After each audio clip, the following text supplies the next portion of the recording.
Okay. Good afternoon. It is 3:05 on Tuesday, August 29th. I'd like to call the Community Impacts Grants Committee meeting to order. Madam Clerk, if you would call the roll, please. Brenham, Here. Livingston, Here. Barron, Here. Mackey, Here. English. We have a quorum. Thank you. And I'd like to just make note that Councilwoman English did notify me that she's running a few minutes late and she's on her way. And then also just to make note for future release of this recorded video, we are aware that video is not currently working within our council chambers, which caused us to start a few minutes late, but we are still going to carry on and handle the business of the people.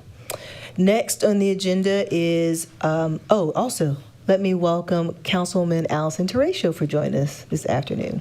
Thank you. Next on the agenda is the approval of minutes from July 17th, 2023. Do I have any edits, changes, deletions to the minutes included in our packet? Move to approve.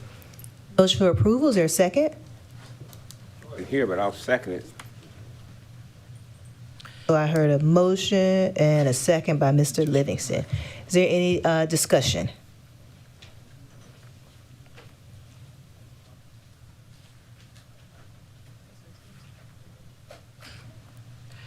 Brenham, Yes. Livingston, Yes.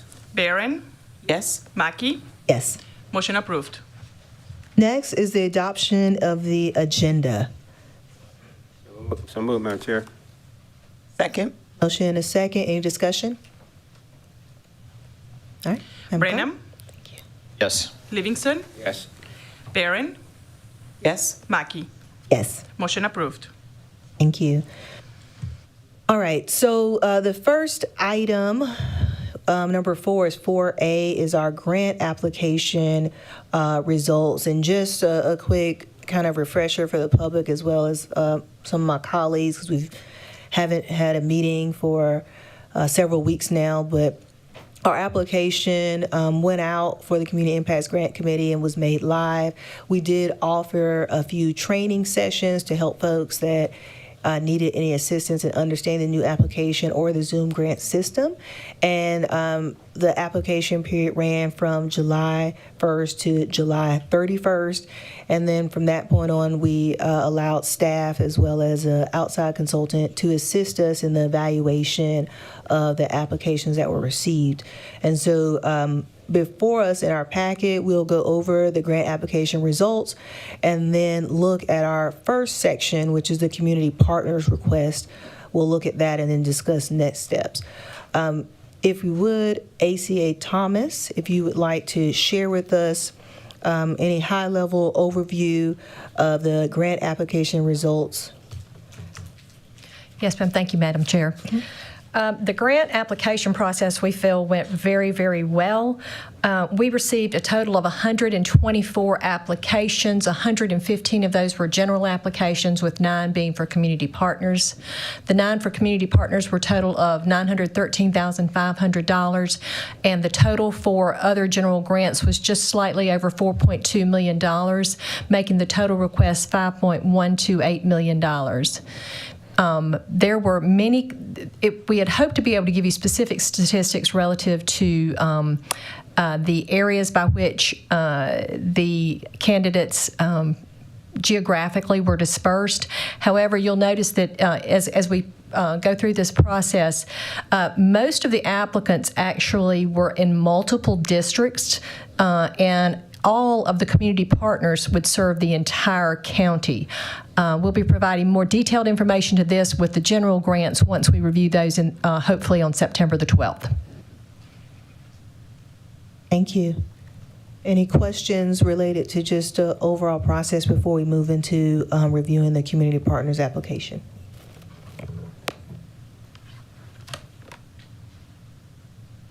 All right, great.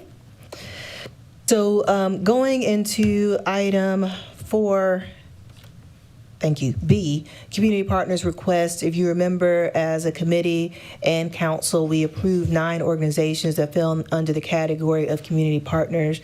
They all did submit an application by the deadline and provided all of their information. You'll see the overall request in the packet along with their detailed application packet so that everyone can review, or hopefully have already reviewed, what their project is, what their amount they're requesting, impact area as well as district served, and how they plan to utilize the requested funds. And so I'd like to use this meeting today to go through the request and make motions to approve requests so that we can send them forward to council to stay on our proposed schedule of releasing funds to these agencies by October 1st, or beginning October 1st. Madam Chair, Yes, Ms. Barron, you're recognized. can you remind us, or staff remind us, of the amount that we had set aside for our community partners? Yes, ma'am. And I will say, ACA Thomas, if you would, holistically, as we talk about the community partners requests that we have, the amount that we have, but also talk a little bit about our funding that is needed for our outside partner as we evaluate this category. Yes, ma'am. Thank you. We actually have $1.372 million available for the community partners, with requests totaling only $913,500. After working with Guidehouse, who was able to provide us with the oversight of these grants, they have agreed to a not-to-exceed amount of $218,000 to review this. That is basically 10% of the grant value. With that in mind, with community partners requesting $913,000 and the cost for evaluation not to exceed $218,000, we could fund, looking at the community partners' allocation of funds, those funds to cover the cost of that could be taken from that group of money to still allow the $872,000 for the general grants to be available for award. That would still leave a little bit of excess, but in the community partners category and allocation.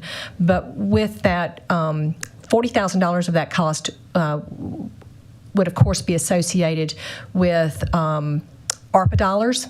So we would need to only award ARPA dollars of $360,000. That's the closest round number that we can come to.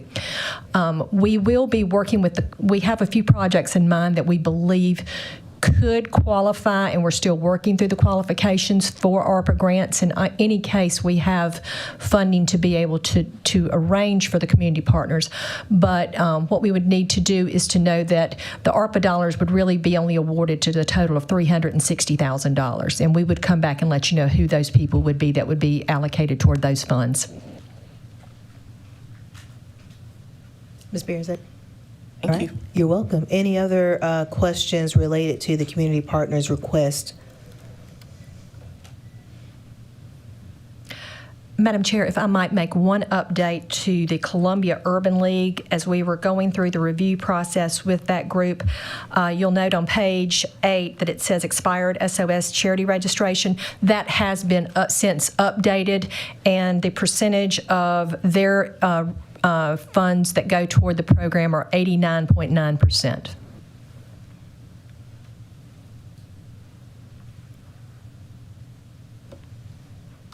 Thank you. Councilman Brandon? Thank you. ACA Thomas, so on that last comment, on the right-hand column, the project percentile, should that still be 100% or is it 89%? That was on page 8 that I was referring to. If you'll go back, I think you're responding to page 7, the percentage of the project they're requesting. They are requesting 100% of the cost of their project. Okay, thank you. The percentage that I was referring to is actually what they report to the Secretary of State relative to the amount of income and how much actually is applied actually to projects and not operational costs.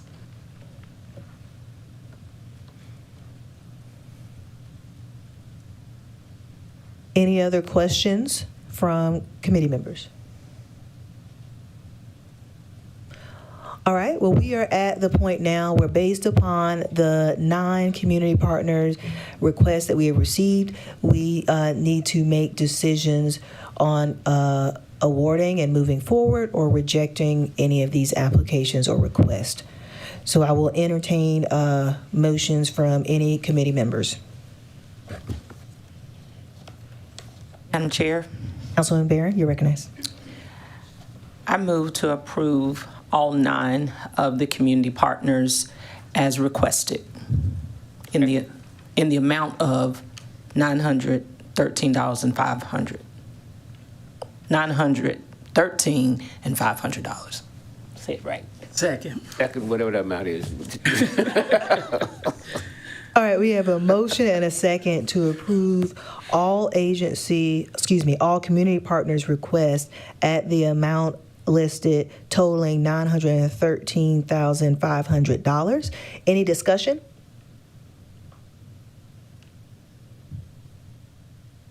Hearing none, Madam Clerk, call for the vote. Brenham, Yes. Livingston, Yes. Barron, Yes. English, Yes. Mackey. Yes. Motion approved. Thank you so much. The next item on our agenda is 4C, which is next steps. So with the Go ahead. Okay. With the approval of the community partners' request, these will go before full council at our next meeting, full council meeting, which is on September 12th for the full body to approve. It is also in talking with ACA Thomas and staff, our next committee meeting will be held on September 12th, where we will review all of the other organizations that submitted in the category, in the general category. So that will be a lot more organizations that we'll need to go through and really make some decisions, knowing that we have requests that exceed the amount that's remaining in the community impact grant. And so the next step goal is that at the September 12th meeting that we will all come to a decision and send a full recommendation out of committee to full council for the September 19th meeting, so that we can have all community impact grant requests sent and fully approved by council before the end of the month, allowing us to stay on schedule and releasing those funds beginning October 1st to these requesting agencies. And so I do want to open it up for discussion with any of my colleagues that have concerns about the proposed schedule. Mr. Livingston, you're recognized. What information we going to have prior to the 12th meeting as relates to the other applicant? You will have, ACA Thomas, you will have everything that you have right here, sir. So similar to what is included in your packet will be what you will receive. ACA Thomas, anything else you want to add to that? Question was too is when will we receive that? At the meeting, or will we receive anything prior to the meeting? Prior to the meeting, sir. Councilwoman Branham? Sorry. Councilwoman Barron. Y'all, it's been a while. I looked down and saw one We person. had a conversation about barring trouble. We are kind of twins. I noticed. It's the hair. So, with our next steps, will we get, these applicants have been scored?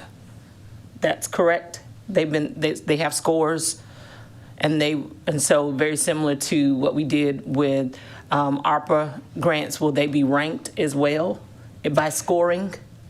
So, ACA Thomas, would you like to speak to that? Because I know half that answer. And where I'm going with this is that, of course, we ran into some of the same challenges I would imagine we may experience with these grants, and it may help us if we have scores when we start to look at making awards. Then, as an educator, a 70 below is failing. And so if we have someone who has scored poorly, then to me, it says that perhaps this grant has been poorly written, not necessarily a reflection of their program, but it may help in our decision making. to have information like that available. Well, and I do want to point out, I guess, before ACA Thomas goes into it, is that I think we use some of the criteria and process from what happened in ARPA applications, but not exactly, because this pot of money is not like ARPA in the sense that there aren't as many requirements that you would have to follow. So I do think that makes it a little different in how we receive it. And also, just knowing even with ARPA, there were some folks that didn't score that high, but some of our colleagues still move through. And so I want to be mindful, too, of comparing, and because I know that didn't exactly happen, even though I think that was the intention initially we went into it, but it didn't exactly happen in that way. And so that Yeah. that's noted. That's noted. I just, I'm not trying to take this process and make it ARPA 2.0. I'm just merely trying to get as much information as we Yes. can so that when we do get this packet, that we can make an informed decision and really take into consideration what score they had, as well as, the quality of their program. ACA Thomas, why don't you speak to kind of the spreadsheet and application packet that will be provided? Yes, ma'am. Having spoken with Chair Mackey and understanding the information that I believe the committee wants, I would my thought at this point, and please understand that I'm more than willing to make changes to this, is there would actually be two lists that would be provided in addition to the application. One would be an alphabetical list that would actually provide the name of the organization, the project, and the requested amount, as well as the grant score. There would be likewise a separate list that would actually be set in the order of rank, highest to lowest score. On that list, you will also see the areas of Richland County that the project would serve also, because I do know that was something that was a great deal of interest to everyone, so we'll make sure we do that, as well as the category by which the grant falls in. I will tell you that will not be quite as clear because many of these projects cross many categories and many geographic areas, but I will be giving you all of that information. Thank you.